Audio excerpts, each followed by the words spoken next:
What's going on, Tree Service fam? Wesley Smith, treeservicedigital.com. I got a new video for you today. I wanted you to be aware of this in case you're going about this by yourself in your office with your own tree service company. Maybe you're not sure exactly what to expect with AI generated content. So I just wanted to go over a quick couple of general overview. There's a new article out by Search Engine Land, which is well-respected kind of SEO type publication where they put out really helpful articles about what Google's saying, what some of the new search engines and things like that are doing and how they're rating AI content. So AI content is kind of a big buzzword out there, right? Everybody knows about it. AI this, AI that. What can I use AI for? Blah, blah, blah. So one of the things I wanted to go over today was, really be careful with your website content because they are literally starting to pulverize websites with bad AI content and just completely copy and pasted ChatGPT, Google Gemini, any type of, Bard. There's other ones out there too that you can use that are kind of similar to ChatGPT. They have a plugin for it or something like that where they're using those AI content writers. So I just wanted to make you aware of this. And we've seen this with certain websites that we've actually done an analysis of or scanned and done kind of a reputation score with these websites. And what happens is Google just admitted that they have quality raters to assess whether content on a website is AI generated or not. And now they have an algorithm update feature that kind of does it automatically. So you don't want your content to get the lowest rating. If it does, your website's going to be sandboxed and start being ghosted on search results. So if you've had an SEO company that mass produced, 50, 100, 200 pages on your website for different service areas with just AI generated content and things like that, no matter if it's unique content or not, if it's just low quality, non-helpful content, you're at risk of being in big, big trouble with your website. So I wanted to go over this really quick.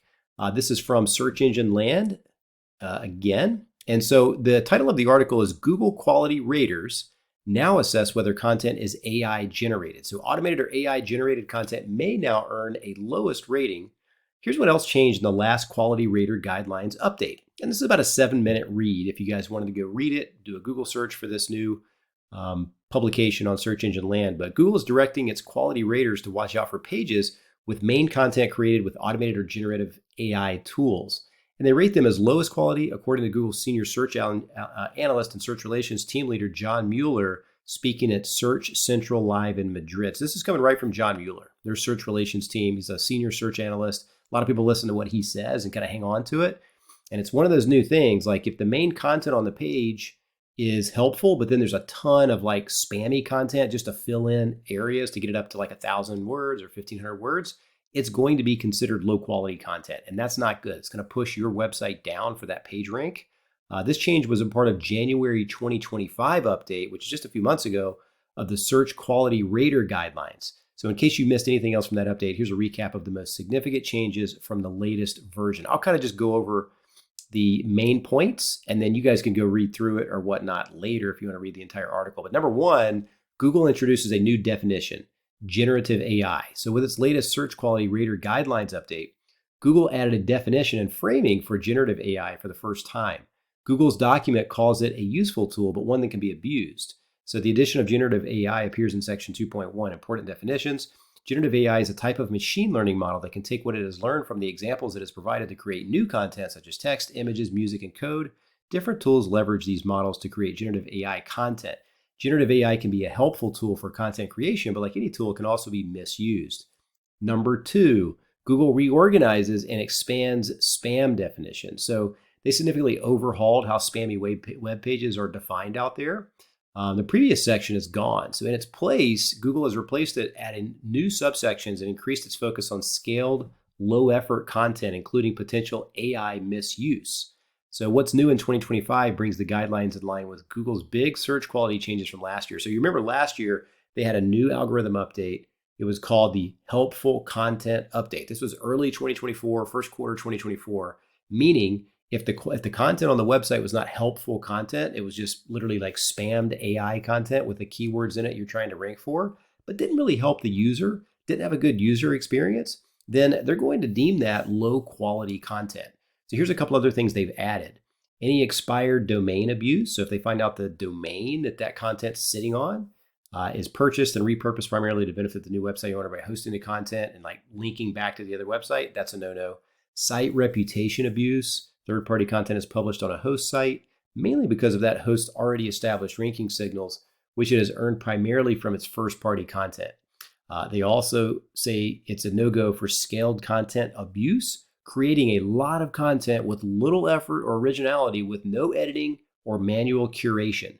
Generative AI is mentioned as one example of an automated tool used for this. So if you do generate AI content, or at least get idea creation from AI, from there, it has to be human edited and written for a user to gain some value out of it, some helpful content out of it. It can't just be an AI spit out article. They can detect that, right? Even if it is a little bit helpful, it's still very risky to go put a copy and paste Google AI content on a website. You're just at risk at that point. So you need to humanize it, trim around the edges, make sure it's got useful content, links to things that are useful, things like that, and make sure it's just human edited. Also, they say no for the main content created with little to no effort, little to no originality, and little to no added value for website visitors. This is a new catch-all section for low-quality paraphrase content, often seen with generative AI and other forms of automated generation. So Mueller called attention to in his presentation, specifically for this part. The lowest rating applies if all or almost all of the main content on the page, including text, images, audio, videos, is copied, paraphrased, embedded, auto or AI generated, or reposted from other sources with little to no effort, little to no originality, and little to no added value for visitors to the website. So such pages should be rated lowest, even if the page assigns credit for the content to another source, because again, there's no originality. It's not human written. It's just copy and pasted and scanned hundreds of websites, spit out a summary, and then you use the content. It's very low value. So exactly how a rater would know whether content is auto or AI generated, there's no guidance specific to AI generated content, but there is some new guidance around paraphrased content. So automated tools can also be used to create paraphrased content by restating or summarizing the content on other pages. Paraphrased content can be much harder to recognize. Paraphrased content is likely to only contain commonly known information or generally known facts, have high overlap with web pages or well-established sources such as Wikipedia, reference websites, etc., appear to summarize a specific page such as a forum discussion or news article without any added value, have words or other indications of summarizing or paraphrasing generative AI tools, such as words like an AI language model. So just be careful. If you're going to summarize an article and put it on a web page of yours, make sure it's just written with the opinion of the other article if you want to reference the other article, but make sure it's like unique content and written about that article. Number 3, Google explains low versus lowest rating content. This new section introduces rater guidance for when content isn't bad enough to get a lowest rating, but still deserves a low rating. Here's the difference. Low, some main content is reused, but there is at least minimal effort to curate or modify it. Lowest is almost all the main content is copied or paraphrased with no effort or added value. The search quality rater guidelines share examples of repackaged content like social media reposts with little additional comment or discussion, pages with content from other sources, best lists based on existing reviews, and lists with little original content. So Google wants raters, their internal raters, to flag thin content that tries to pass as original but doesn't meet the standard for a quality user experience, right? So they're going to start detecting this AI content. If it's terrible and you just filled it in on the website, it's going to get slapped at some point. If it's not good, it's not unique, and it's not helpful. Google adds filler content as also something to look for in your content. So this new section addresses filler content. That is low effort, low relevance content that may visually dominate a page while failing to support its purpose. Filler can artificially inflate content, creating a page that appears rich but lacks content website visitors find valuable. So it emphasizes that even if content isn't harmful, it can earn a low rating if it makes it harder to access truly helpful material. Pages that bury useful info beneath ads, generic introductions, or bloated paragraphs. So pages that appear longer or richer than they are by padding out the space with a lot of keyword-filled text, sometimes that's going to be the ones that get low scores, and you don't really want to do that. So raters internally for them are encouraged to evaluate how a page layout and content hierarchy affect the user's ability to achieve their goal, right? The user's trying to find an answer to their question, right? That's really the goal of doing a search, clicking on a link and reading the article. You want to find the answer to your question. So if it has a bunch of different rabbit holes for you to go down to find that answer, it doesn't directly answer it, that's not good. They're going to rate that as low quality. Number 5, last but not least, Google gets stricter on exaggerated or mildly misleading claims. So Google search quality rater guidelines now explicitly target exaggerated or mildly misleading claims about the creator of a web page, even if those claims don't rise to the level of outright deception. So deceptive information about a website or content creator is a strong reason for the lowest rating. But it also warns that less blatant exaggerations, inflated credentials, manufactured expertise are now enough to warrant a low rating. So don't go on your website sticking out your chest and writing a bunch of we are the best in every single department here at our company. Some of that stuff will get flagged for deceptive purposes.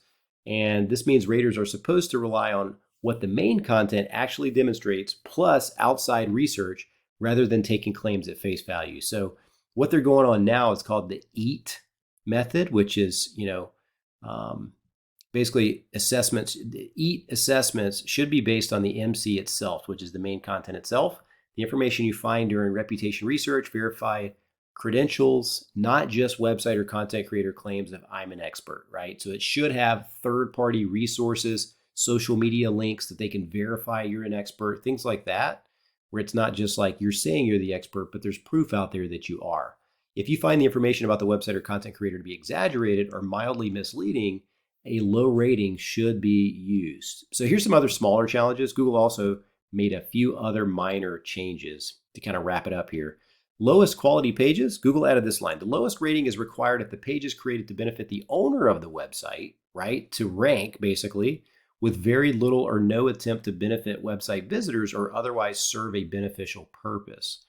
It also says deceptive page purpose, deceptive information about the website, deceptive design, section 4.53. So Google revised this section and added more information, breaking these out with a table and bulleted list with examples. So the new rating type, low recipe 3, this will be given to recipe pages with a prominent amount of unrelated content, intertitles, and ads. That's more for like recipe type blogs and stuff like that. Ad blocking extensions. Raters must now turn off any ad blocker capabilities of the browser you use to view web pages for rating tasks. This applies to browsers like Chrome that automatically blocks some ads. So after all that being said, you are very safe if you want to post articles on your website, such as recent jobs you've done. Maybe have a page like what we're doing with SEO with Tree Service Digital here. We do case studies, job descriptions, portfolio. Like we have a page, another separate blog feed, for example, that goes over recent jobs that you've done for your clients. So it may be, XYZ Tree Service removes 3 pine trees and trims 2 oak trees in Atlanta, Georgia, right? Like that's a helpful article, how you went about doing your work. That page will have images on it, a written article about kind of how you go about your business, what the homeowner was looking for or the business owner was looking for, how you took care of the job, what equipment you use, things like that. That's helpful content for the audience. That's safe. That's unique content generated about your business and not just generic content. So just some of the things that you need to be aware of. So I wanted to put this video together. It's a pretty big mass sweeping algorithm change, and it looks like they're just kind of refining it just a bit. It's based off of last year's helpful content update, but now they're really getting serious about having quality raters to rate the AI content on the Google search algorithm. So what the last thing they want on Google is people using the search platform and finding nothing but AI content that's not helpful, because people aren't going to come back to the search engine on Google if they're not getting the answers to their questions, right? They want to make sure it's a good experience, human written content, helpful content that answers their questions. All right, so hope this helps. If you have any questions, just go to treeservicedigital.com. This is all we do all day, every day. And we always stay on the cutting edge of SEO, digital marketing, paid ads, email marketing, text marketing, everything for your tree service business to grow with a proven program with our Tree Service Digital Blueprint. So go to treeservicedigital.com and we'll see you on the next video. Thanks so much.